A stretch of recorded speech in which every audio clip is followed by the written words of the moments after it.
একদিন সবুজ মাঠের ধারে বসে একটি ছোট্ট খরগোশের বাচ্চা মন দিয়ে গাজর খাচ্ছিল।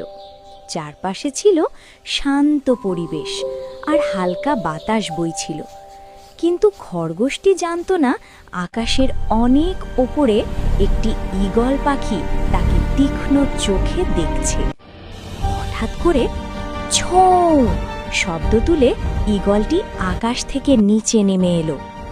এক মুহূর্তেই সে তার শক্ত পায়ের ছোবলে খরগোশটিকে তুলে নিল।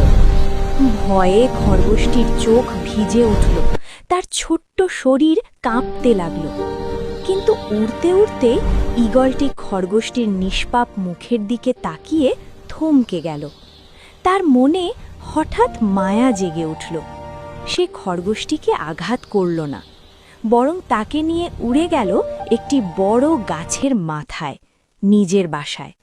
সেখানে ছিল ঈগলটির ছোট ছোট বাচ্চারা। তারা প্রথমে একটু অবাক হলেও খুব তাড়াতাড়ি খরগোশটির সঙ্গে বন্ধুত্ব করে ফেলল। তারা একসাথে খেলল, হাসল, আর খরগোশটিও আনন্দে লাফাতে লাগল।